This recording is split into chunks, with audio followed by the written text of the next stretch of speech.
Bonjour à toutes et à tous et bienvenue pour cette nouvelle vidéo de...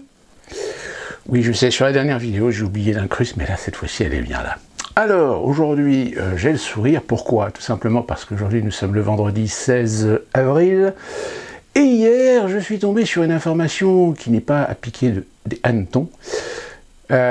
Souvenez-vous, dans une vidéo, je disais ceci. Et qui a fait un jour un reportage, il y a début mars, concernant la recherche d'un médicament, d'un traitement, qui s'appelle le Remdesivir.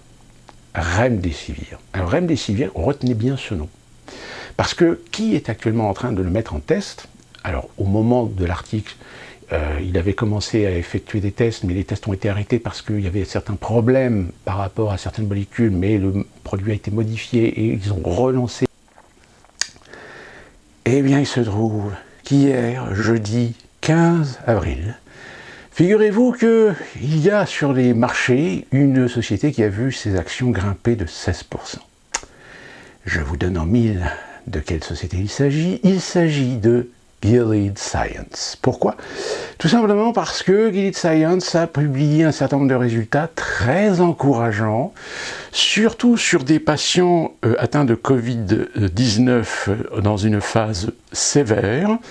Et je vous le donne en mille, le traitement en question s'appelle le Remdesivir, bien sûr, ce fameux médicament dont j'avais déjà parlé par le fait que c'était un test clinique qui avait été lancé, mais qui avait été interrompu, et qui avait été relancé, etc. Donc, j'avais émis l'idée que, surtout, soyez bien attentifs, parce que ce nom ne va pas passer totalement inaperçu dans les prochaines semaines, dans les prochains mois.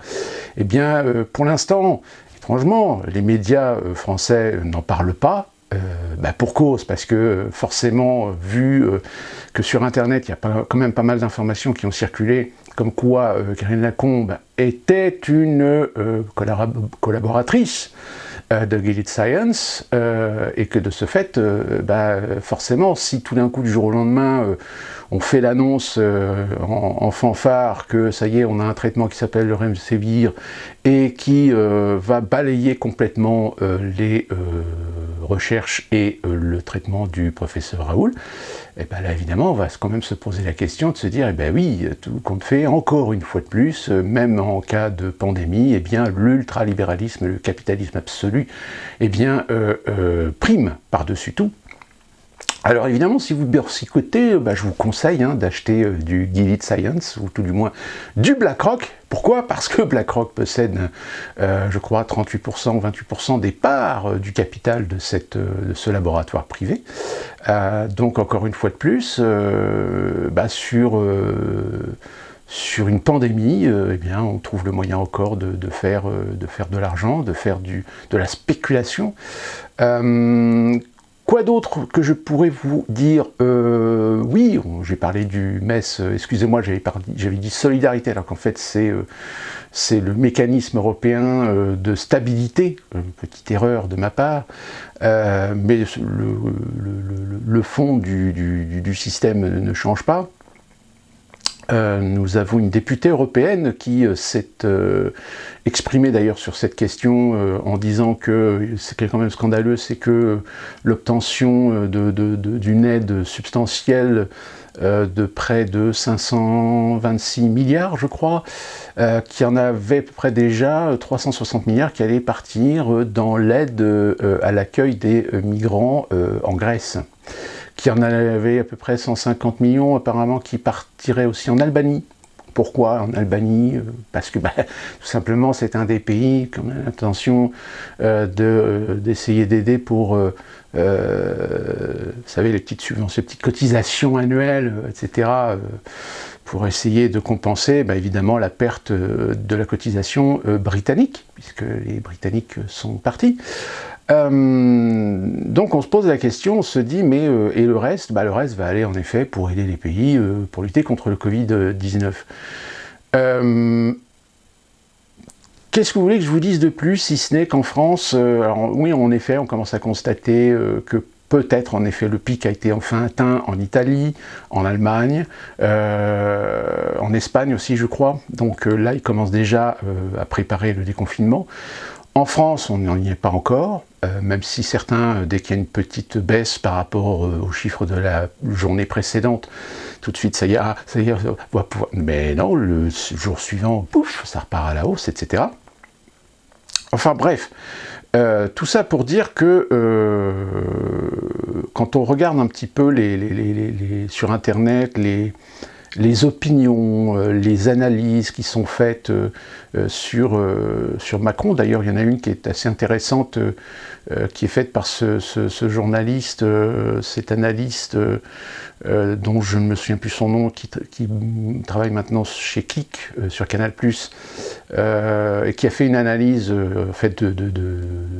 une analyse structurelle du discours, etc., et qui justement relève quelque chose qui est très intéressant, c'est que Emmanuel Macron, quand il aborde des aspects négatifs, il le dit à la troisième personne du singulier, c'est-à-dire, ou troisième personne du pluriel, pardon, c'est-à-dire c'est-à-dire le gouvernement, vous voyez, les administrations, la fonction publique, etc. Et par contre, dès qu'il y a quelque chose qui peut avoir une connotation positive, là, tout d'un coup, il s'octroie ça, c'est « moi-je ». Là, voilà, c'est tout à fait ce qu'on dit depuis longtemps, c'est que Emmanuel Macron, c'est un VRP, hein, comme le titre que j'ai donné à ma dernière vidéo, le VRP de l'espoir, c'est-à-dire quelqu'un qui est capable, de par une maîtrise du verbe et une maîtrise du langage, d'essayer de vous embobiner, d'essayer de vous amadouer, de vous caresser dans le sens du poil, d'aller chercher au plus profond de vous-même cet émotionnel et cette compassion pour réussir à vous glisser ce qu'il a l'intention de vous glisser, à défaut de vous glisser par un autre orifice, dont la décence ne m'autorise pas de vous dire lequel. Mais de toute façon, je le dis, je le répète, une fois que la pandémie sera finie, et une fois qu'il sera temps de remettre un petit peu la machine économique en marche, vous allez vous rendre compte qu'ils vont essayer de chercher des moyens de préserver ou de conserver un certain nombre d'éléments pour maintenir l'emprise sur la population, et plus particulièrement sur la contestation, c'est-à-dire qu'un certain nombre de règles et de lois qui ils sont liés par exemple actuellement au confinement, hein, eh bien on va en préserver un certain nombre dans le principe pour essayer de lutter contre toute forme de manifestation, contre toute forme de contestation. Actuellement aux États-Unis, qu'est-ce qui se passe? Pas grand-chose. Comme je l'ai déjà expliqué, il y a 48 États qui ont quasiment pris les mêmes décisions. Ensuite, vous avez des endroits spécifiques comme la ville de New York où là le confinement est total parce que évidemment tout ce qui est grande concentration urbaine, c'est là où il y a les chances de voir des foyers très importants, et d'ailleurs New York est devenu le foyer principal de l'épidémie. La plupart des États ont pris les directives concernant la fermeture des écoles, la fermeture des lieux publics, des lieux de spectacle, le cinéma, toutes les festivités, les festivals sont annulés, normalement les églises doivent être fermées, mais il y en a quelques-unes dans certains comtés, parce que évidemment chaque comté peut très bien déroger aux décisions fédérales et aux décisions plus particulièrement d'État. Donc les messes sont autorisées, mais à condition qu'il n'y ait pas plus de 50 personnes, etc. Les réunions familiales sont autorisées à condition qu'il n'y ait pas plus de 20 personnes.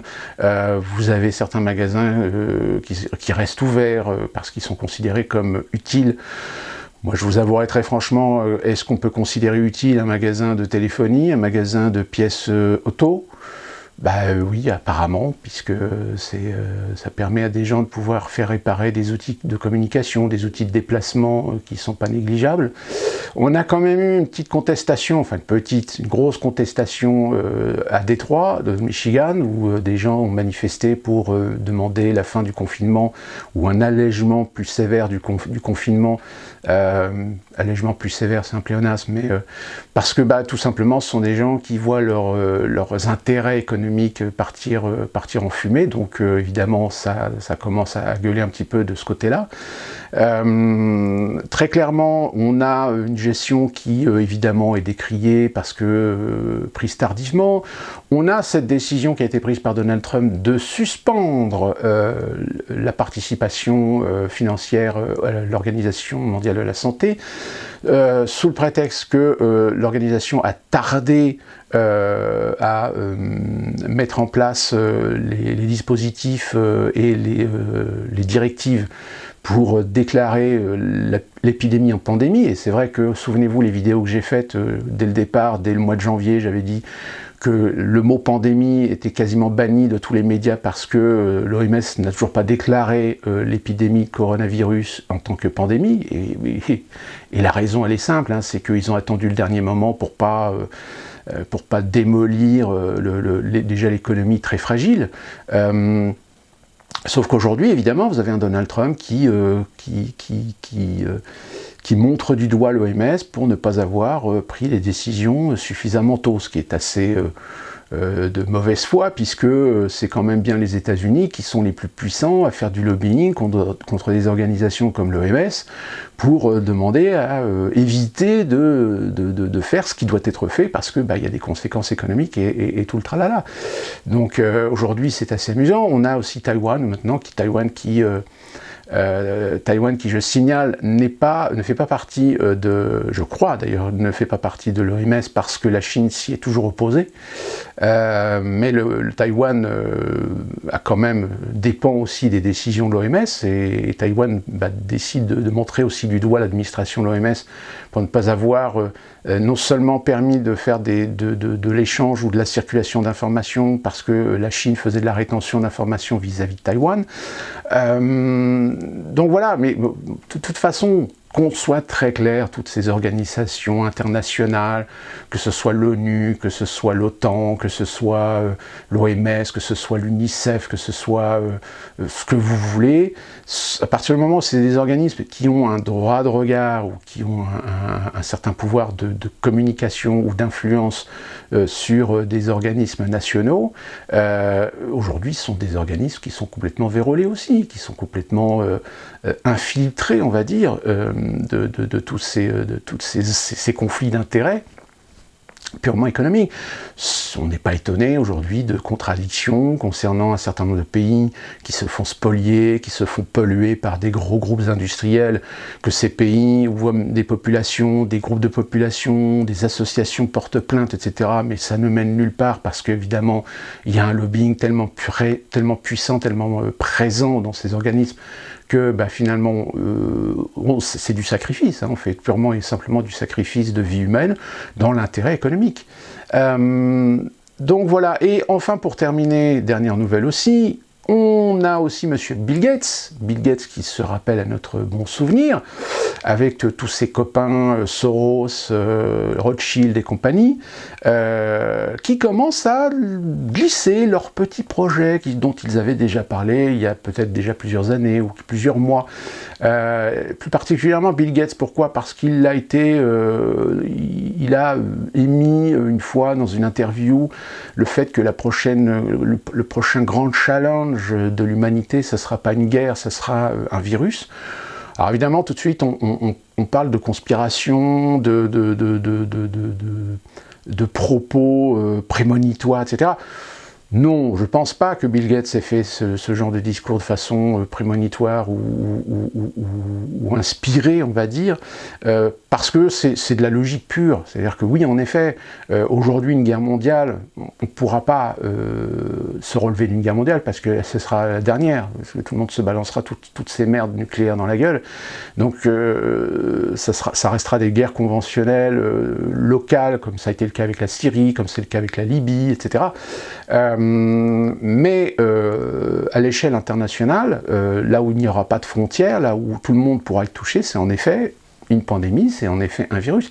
Donc il n'a rien inventé. Je veux dire, vous allez discuter avec de quels sont les risques aujourd'hui avec des médecins, ils vont tous vous répondre la même chose. Je dis oui, le plus gros risque à l'échelle de l'humanité, c'est un virus virulent. Là, c'est pas un virus virulent, c'est un virus à l'équivalent d'une grippe qui peut s'attraper de différentes façons. mais qui a été déclaré en pandémie. Pourquoi? Parce qu'on n'a pas un traitement efficace.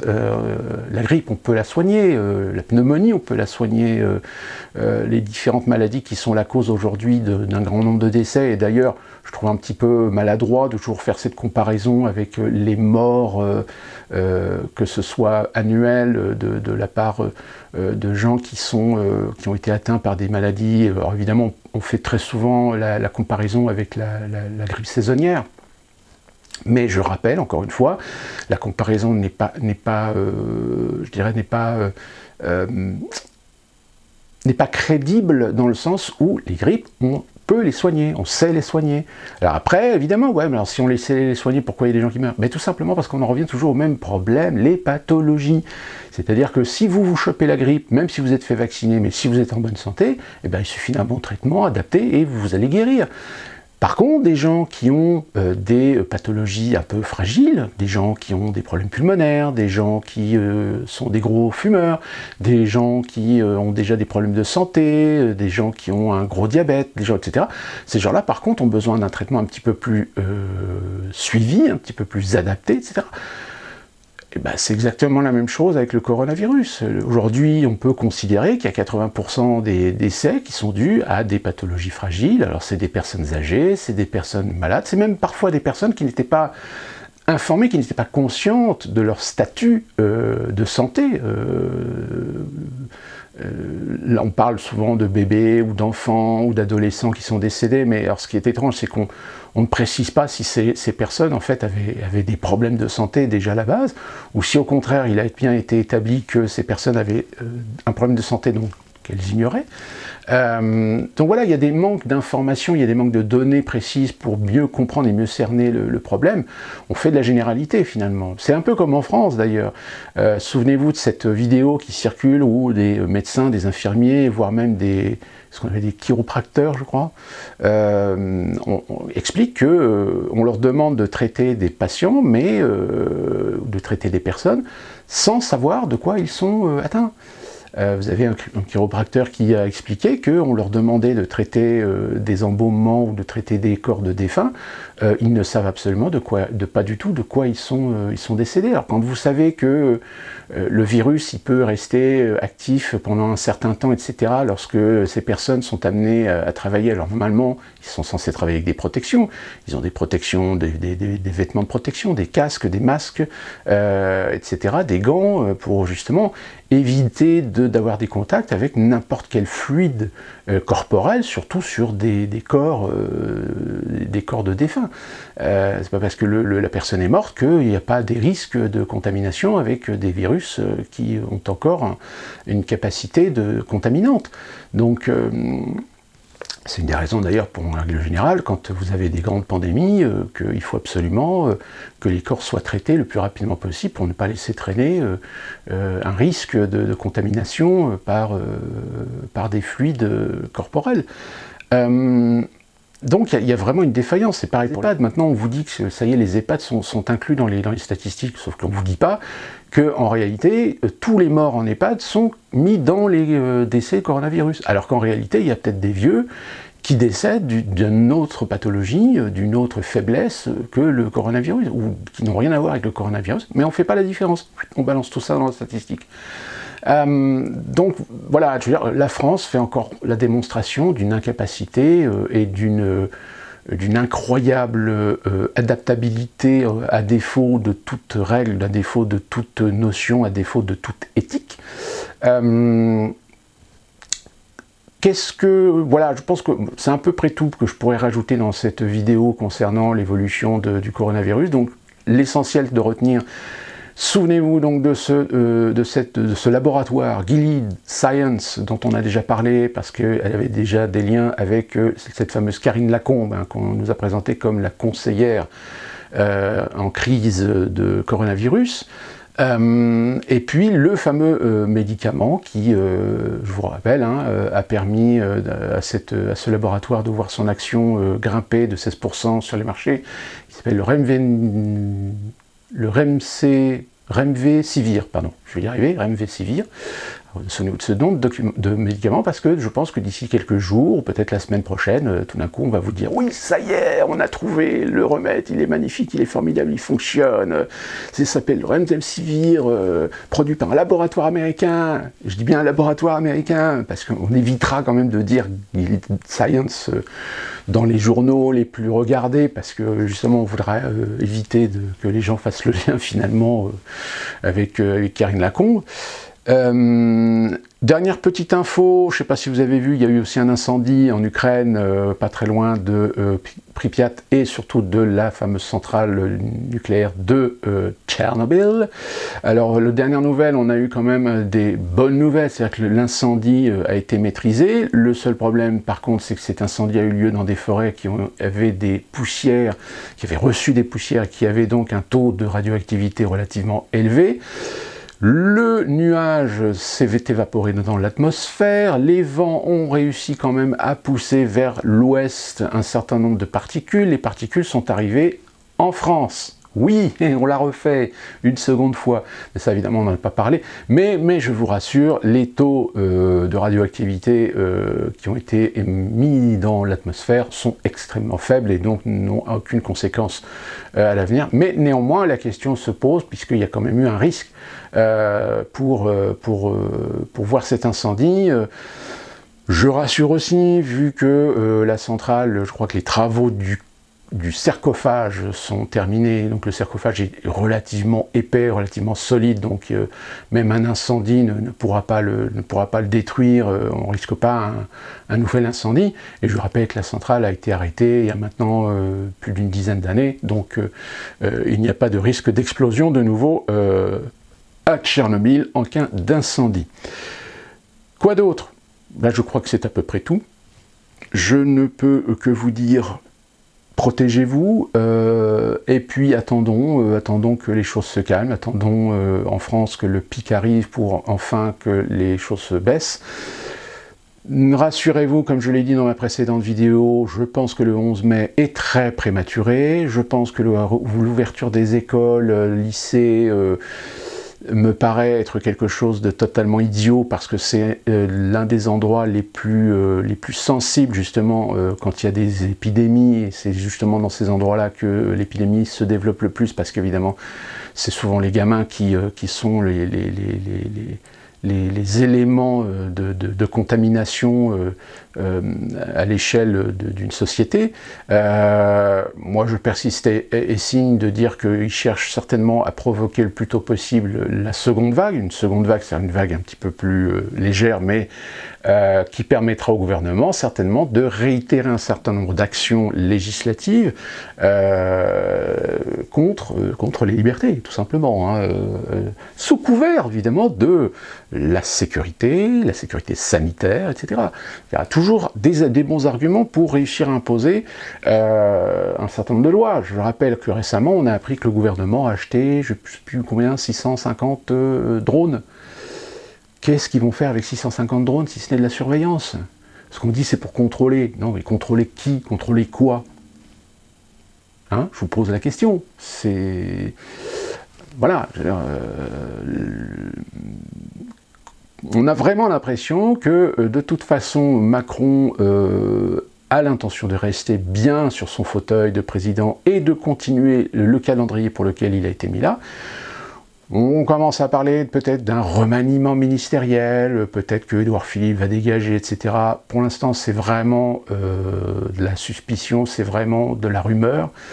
Je pense que de toute façon, vu le niveau de condescendance et la façon dont ils ont de chier sur le peuple français, ils resteront certainement en place. Hein. Je n'ai pas l'impression que... Peut-être qu'il y en a une qui pourrait dégager, c'est la porte-parole, Sibeth Ndiaye de l'Élysée, parce qu'elle a quand même sorti un grand nombre de conneries, qui d'ailleurs, d'après certaines informations,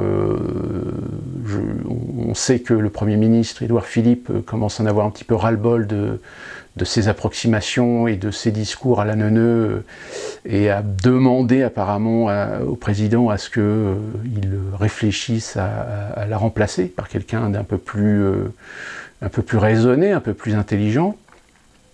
Et puis voilà, donc affaire à suivre parce que va forcément y avoir des conséquences, pas seulement économiques.